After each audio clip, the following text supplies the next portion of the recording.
Dr. Chidambaram, my dear friend Professor Ashutosh, Professor Rajivan, all the distinguished participants to this 104th Indian Science Congress, young students, young researchers, ladies and gentlemen, members of the media. Since morning we are listening about Indian science transformation and the exemplary talk by our Honorable Prime Ministers practically summed up what is needed. What is needed is a transformation. So I'm going to talk to you about transformation of science and technology for sustainable economic growth. But before I talk to you on this is most important to communicate that India is already on the path of transformation. What Ashutosh mentioned, what Dr. Chidambaram mentioned, and what Mr. Rajivan mentioned, the issues which have been bugging us for many, many years in terms of the availability of science and technology for societal growth, they have been addressed to, and today the transformation has begun. But the fact remains that we are all in the pursuit of science for humanity, because it's only science that has resulted in the growth of humanity in the last so many centuries. And emergence of new technologies have given up more and more avenues for us to take the discoveries, the inventions, the innovations to a level where we can make the life of the people much more comfortable, more than what it is today. But the fact remains, we should take stock of what we have done. What we have done post-independence at least. Post-independence, if you see the India science and technology profile, it's just one slide which gives you, are you able to see? Where is this? Hello? Why there is no slide?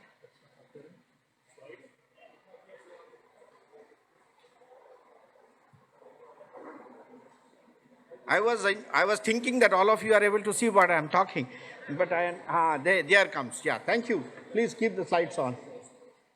I will take care of it, don't worry. Yeah, I know that. So if you see that there has been tremendous growth in Indian science and technology, starting from agriculture, which was the green revolution, the milk, the white revolution, variety of energy systems, what we have built in the country today.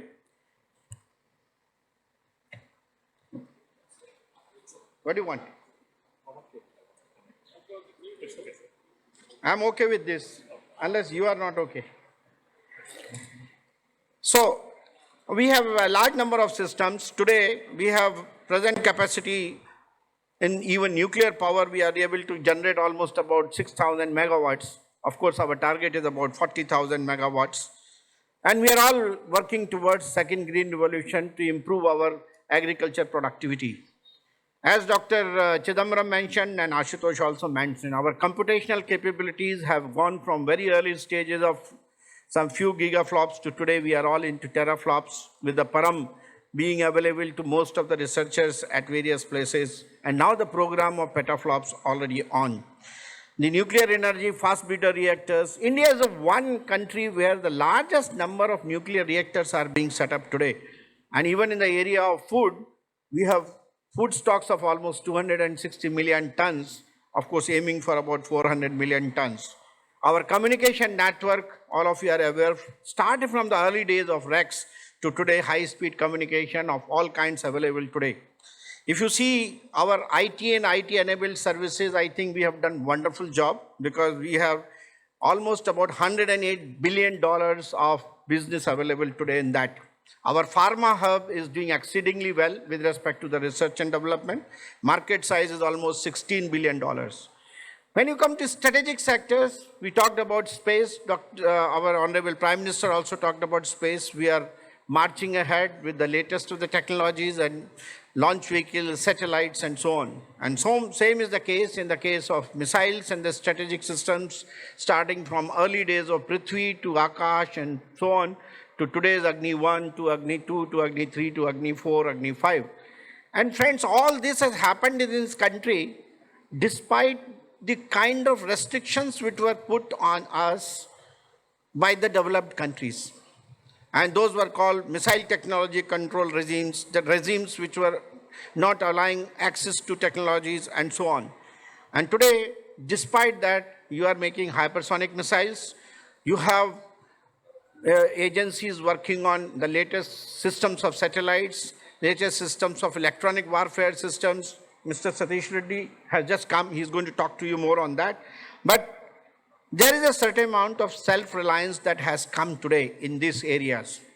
But one major thing which you will see from this slide is that all this, what you are seeing, has been achieved in those areas where the country has followed the dictum of mission mode approach to the development of technologies, and also converting those technologies into products and systems and devices which are today available for variety of applications, whether it's armed forces or it's agriculture and so on. But despite all that, as I think Professor Ashutosh mentioned, despite all that, such outstanding efforts have been made by all of you put together, all our predecessors and together. India still has huge problems at the bottom of pyramid of our society. And some of those problems are very, very glaring. 300 million rural Indians live below poverty line.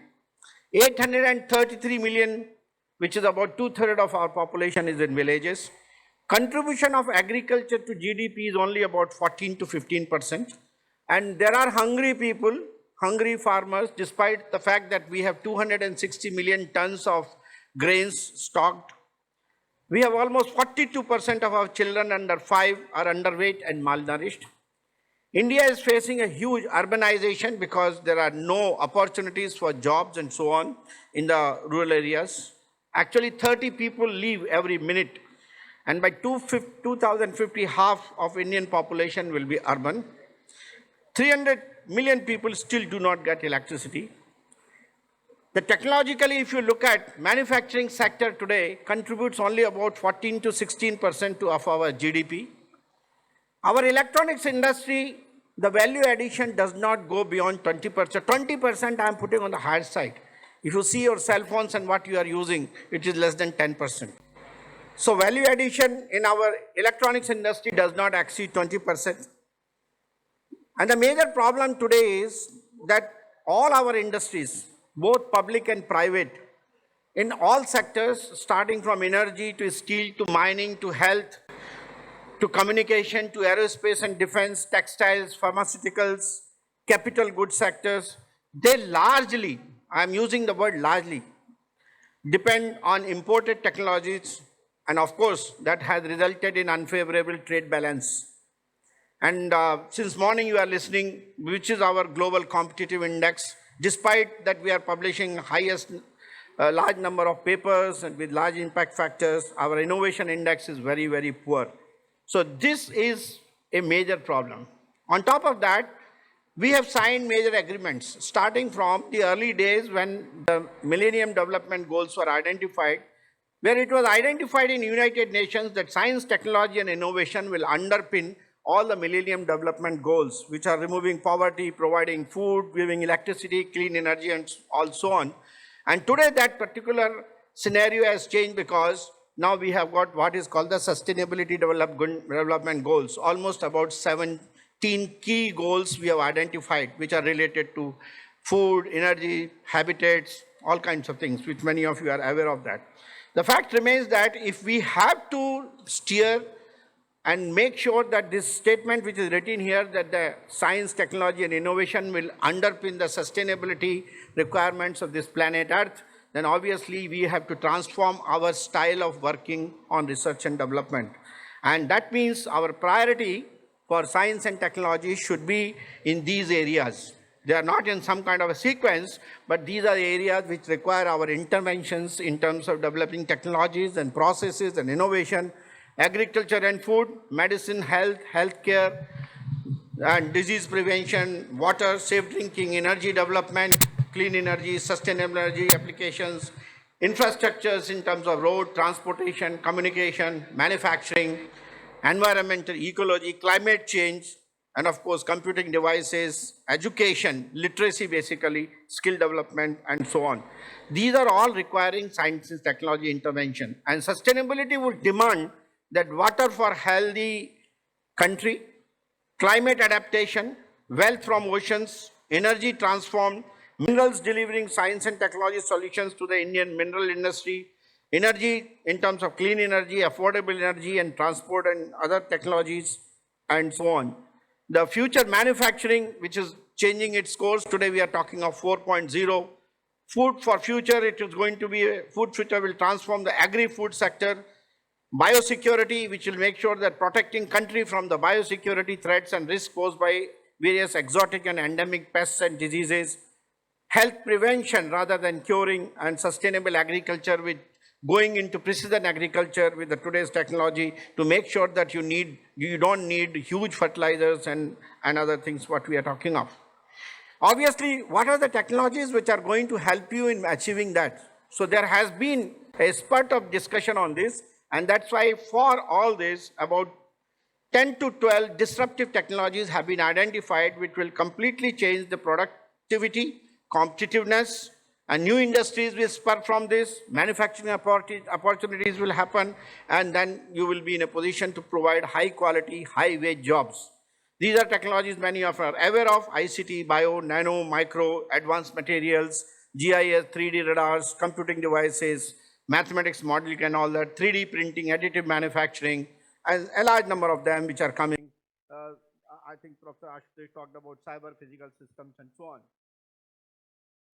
We did in Niti Aayog a computation of if we can converge, if we can do the convergence of all these disruptive technologies through the indigenous research, development and innovation, we can achieve 550 to 1,000 billion annual economic impact, which is about 20 to 30% of the India's GDP.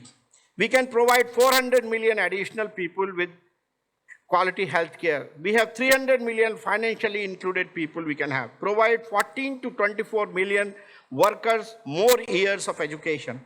Achieve about 15 to 60% yield improvement in our 22 million farmers due to precision agriculture. Save about 50 to 90 billion from the energy technologies and create jobs for almost about 10 million tech-enabled people and so on. But what is our problem? If we such a goal, if we are seeing, a few things were talked about, and those are the structural and the value system problem of the Indian science, technology and innovation system. While the transformation has started, but the problems are yet to be completely overcome. Lack of proper perspective in basic research. Research has little connection with the social and economic realities. We follow the West attitude, thereby working on their problems and not ours. More stress on abstract research that does not connect with realities. In a 10,000 meter race, we run 9,000 meters fast but give up in the last 100 meters. Of course, we have a very skewed peer review system and a reward system. Basic research in such an ecosystem will hardly generate technology, even if funded handsomely. People think that if we get funds, we will be in a position to solve. Yes, funds are required, but we have to also improve in various aspects. I think DST Secretary talked of the challenges of the Indian science and technology. I have been a little more micro on this, and that's why the list is longer. It starts with policy, which is fragmented policy and policy implementation. I think our Honorable Prime Minister also talked of pushing the policies and implementation in a much faster mode. Inadequate funding, difficult and lengthy funding process, non-conducive science education system, poor infrastructure facilities for high and disruptive technology research. Dr. Chidambaram talked of risk aversion among entrepreneurs and inadequate protection of IP rights. We keep on really struggling on that. Inadequate linkages among academia, research labs and industry. Aging of the institutional framework. After all, this framework what we have created today is almost now 70 years old. Weak innovation ecosystem to convert ideas into research output in the form of useful products and processes.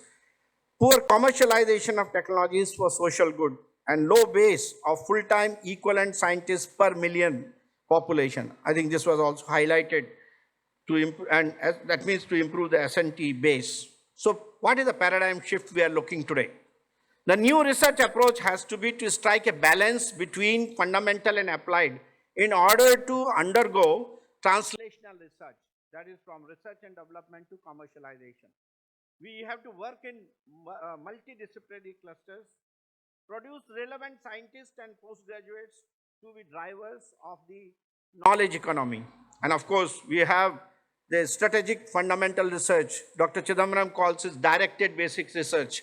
I think this is what strategic fundamental research, which will create new ideas, new scientific discoveries, and along with that, don't forget that we need to develop technologies. Merely coming out with a concept or publishing a paper does not make technology. So develop advanced technologies as part of that. And that will lead to innovation, generate patents, and incentives for scientists are required for this, incentives for industries are required for this. And finally, for these innovations, you go back to Z, and that is work with always end in mind. What are the demands of the market? As I mentioned to you, these are the various sectors which needs our attention. Moving towards successful knowledge economy, R&D means phase one, consolidate research, making scientific discoveries. Development means consolidating development, design, engineering, and technology integration. All of you should realize that India has the biggest weakness in our system is our design capability. All designs in this country, generally except in the few mission mode programs like strategic departments like atomic energy, space, and defense, by and large are imported designs. So we have a major problem of commercialization because we don't design ourselves. Smooth and continuous flow is needed. Consolidate knowledge-based enterprise through research parks. That is what is the requirement. That is the phase 4. So what is the pathway to value? Input is resource and research and technology development, for which you need infrastructure, public R&D spending, and knowledge creation. Output is from research programs, industry engagements, and commercialization. And you get manpower and you get industry science linkages. But most important thing is the outcome, that the results which impact the economy. You may have outputs, but outcomes are important because they are required for impacting the economy. That means enabling the industry growth. It should produce good jobs, foster vibrant startup and ecosystem, and positioning economy for the future. That means R&D collaboration, technology transfer, and startups and mostly the spin-offs. That would need catalyzing breakthroughs on national priorities and promoting competitive markets for aspiring enterprises. I'll skip this because it's too complicated, but most important thing is that every institution where research is, whether it's a university or it is a research laboratory or it is even an industry, I think all of us need to create value creation centers. Unless we have a value creation center which can take the innovation across the valley of death and bring it to the market, you are likely to sink all your ideas in the valley of the death. And that's why your innovation index will keep on deteriorating. For that, new engagement model for R&D academia industry is absolutely essential, in which you have universities with regional institutions, research and technology innovations, and R&D and community center of excellence is as part of this, where research parks with industry participations are set up, where you can carry out demand-driven research. In India, because we don't have a very strong R&D infrastructure in the industry, the national laboratories have to act as a major hub for creating that thing. That's why national laboratories should actually become the hub for integrating R&D and the university, R&D in the universities and the industry. So our industry will do development of products and processes, as I have shown on this, and industry will participate in variety of SMEs and things like that. They should have their own R&D, but the most important thing is strong bonds, adequate funding, facilitate easy migration of people across the institutions, and think tanks and domain knowledge, and establish common facilities for doing high-end research. And international collaborations, by and large, through universities and R&D institutions is an absolute requirement. So you have 4 dimensions, that is import, adapt, and adopt knowledge. That's why these 4 circles have been put together. Produce new knowledge, national government thinking, and you have education and vocational training and R&D centers, which I think Professor Ashutosh mentioned. I would like to propose, because we have a system of managing science which is running so far, and there are demands today are very high. I think we'll have this paradigm shift which we are talking, which needs to be supported through a very, very strong mechanism. And that mechanism is establish an empowered National Science, Technology and Innovation Foundation to steer the management of S&T in the country, including science, education and innovation, coordinate and guide mission mode programs for implementation of S&T interventions in various sectors, and coordinate R&D in solving global grand challenges through international collaboration.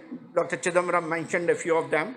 Government may provide a grant of about 10,000 crores as a corpus fund, but more than that, the private and public industries should also contribute to the corpus fund with attractive tax incentive. If we are able to get this National Innovation and Science and Technology Foundation, I think we will be able to change this framework which is existing today. Maybe it will help us to meet the challenging requirements which the country is facing today. To summit, India has got all the ingredients, friends. You guys have been doing a wonderful job and potential required for innovation. Let us convert this potential into reality by establishing a strong academia, industry and national R&D labs collaboration. I will go a step ahead by giving a call to all of you in this hall to participate and contribute. India not only to innovate, but to out-innovate, out-educate and outperform the rest of the world to gain the top position in the world, as our Prime Minister had mentioned. Thank you very much.